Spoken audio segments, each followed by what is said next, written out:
E quando a gente analisa o que aconteceu com o crescimento demográfico da população no pós-século XVIII, é um negócio absurdo, pessoal. Absurdo. Eu trouxe esse gráfico aqui para vocês verem. Espero que vocês estejam conseguindo ver direitinho. Esse é um gráfico feito pelas próprias Nações Unidas e que mostra aqui o crescimento populacional da humanidade em bilhões de pessoas. Isso é o crescimento populacional da humanidade em bilhões de pessoas. Bom, imagino que deve ser razoavelmente correto, né, das Nações Unidas o gráfico. Vejam que aqui, se vocês estão vendo, não sei se vocês estão vendo aqui no cantinho, em 1804, na primeira linha do gráfico, em 1804, ou seja, nós estamos a falar ali, basicamente, do século XIX, no início do século XIX, a humanidade chegou pela primeira vez a 1 bilhão de habitantes. 1 bilhão de Homo sapiens sapiens na Terra. Em 1804. Se nós considerarmos que Homo sapiens está vivendo há uma centena de milhares de anos, acho que tem 100 milhões de anos, ou até mais de tempo, que a conformação Homo sapiens sapiens como espécie existe aqui na Terra, vejam quanto tempo não demorou para que se gerasse um contingente de 1 bilhão de pessoas, apenas em 1804. Ou seja, demorou centenas de milhares de anos para que se acumulasse 1 bilhão de Homo sapiens na Terra. Centenas de milhares de anos. Aí você deve estar pensando, poxa, impressionante, né? E quanto tempo será que demorou, então, para chegar a 2 bilhões? Já que demorou tudo isso para chegar a 1 bilhão, quanto tempo será que demorou para chegar a 2 bilhões? Demorou 123 anos. Exato. Centenas de milhares de anos para chegar a 1 bilhão, e em 123 anos, quando estávamos em 1927, o planeta já contava com 2 bilhões de pessoas. E quanto tempo para chegar a 3 bilhões? Vejam aqui no gráfico, 32 anos. Para chegar a 4 bilhões, 15 anos. 5, 13 anos. Aqui o gráfico, que ele é de 2019, de 2017, 18.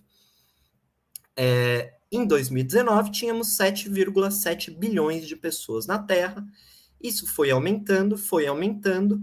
A tendência é que se diminua um pouco daqui para frente, mas de todo modo, ainda aumenta vertiginosamente o tanto de pessoas que se tem na Terra.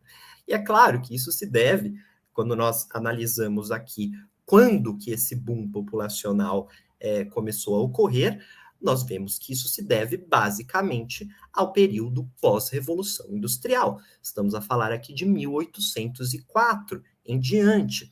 A população nas cidades agora, a cidade cria um ambiente muito propício para trocas, para entrecruzamentos, para vivências, que fez com que a população virasse esse grande boom de Homo sapiens que hoje nós conhecemos muito bem. E é óbvio que essas pessoas ali estavam circulando, sobretudo, principalmente em ambientes, elas começaram a circular em ambientes urbanos, né? Nós começamos a ter grandes massas de pessoas, sobretudo, notadamente, em ambientes urbanos, certo? Esse boom populacional coincide com o capitalismo industrial, coincide com a conformação das pessoas em cidades. Eu trouxe aqui uma foto, essa foto que vocês estão vendo é de Chicago, tá, gente? Chicago é um caso interessante, porque é uma das cidades dos Estados Unidos que teve um boom populacional enorme, enorme. Não é à toa, pessoal, que Chicago, ali também na década de 30, construiu uma universidade ali que foi financiada pelo Rockefeller, magnata do petróleo, que era de Chicago, e ele construiu essa universidade, né? A burguesia norte-americana foi lá e construiu uma universidade, né? Não que eu esteja falando bem da burguesia norte-americana, mas acho que a burguesia brasileira não faria isso com tanta naturalidade. Construíram essa universidade e o Rockefeller ele queria que essa universidade resolvesse os problemas de Chicago, porque Chicago teve um boom populacional tão grande que virou ali nos Estados Unidos a cidade com os maiores índices de criminalidade, certo? Era uma cidade que estava crescendo de uma forma um pouco desorganizada. E ali, então, na Universidade de Chicago, a orientação era de que aquela universidade ela deveria resolver os problemas da cidade, para que a cidade deixasse de ser tão caótica.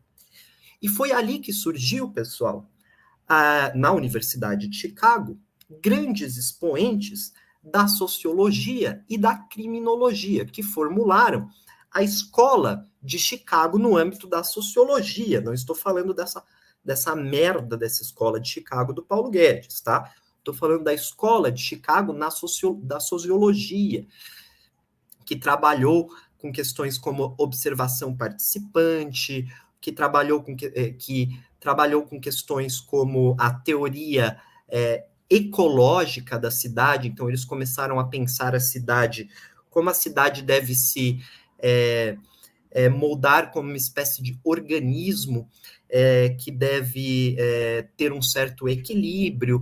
Enfim, essas teses sociológicas, em grande medida inspiradas em Durkheim, né, do funcionalismo durkheimiano, que estavam tentando gerenciar ali os corpos nas grandes cidades, ver como que uma cidade pode funcionar melhor, não é? Tem teóricos muito interessantes, Edwin Sutherland, Irving Goffman, oriundos ali da escola de Chicago, né? Depois, até indico aqui alguns vídeos que eu fiz aqui no canal sobre essa escola sociológica de Chicago, que é bem interessante. Mas o que eles estavam pensando? O que esse conhecimento todo que estava sendo gerado ali na escola de Chicago e em outros locais, eles se depararam com qual desafio? Justamente o desafio de você ter grandes contingentes de população vivendo em ambientes urbanos e como organizar de alguma forma melhor esses contingentes de população, como disciplinar essas populações em ambientes como escolas, fábricas, hospitais, sanatórios, internatos, casernas militares, prisões, né? Como gerir esses corpos desses trabalhadores, dessas massas de operários, dessas massas de imigrantes também que iam para as grandes cidades em busca de trabalho, né? Já que houve essa operação forçada também de retirada das pessoas do campo para as cidades. Como gerir, né? Como estabelecer um tipo de poder que vai gerir, que vai padronizar os corpos, para que esses corpos não entrem numa situação de caos absoluto nessas grandes cidades. Que tipo de poder deve se estabelecer nesses corpos? E que tipo de saberes, de conhecimentos, de técnicas, de dispositivos devem ser inventados para gerir esses corpos nesses ambientes urbanos? Fala pessoal, meu nome é Guilherme. Caso vocês tenham gostado desse vídeo de cortes, eu vou deixar o conteúdo na íntegra aqui na descrição para vocês acompanharem. E também, caso vocês tenham gostado, peço a gentileza de deixarem um like, um comentário, para vocês se inscreverem aqui no canal e, se possível e se quiserem, compartilharem esse conteúdo. Isso ajuda bastante o canal a crescer e a atingir um público um pouco maior que gosta de ciências humanas. Valeu, gente. Agradeço aí pela atenção e a gente se vê num próximo vídeo aqui no Delongas.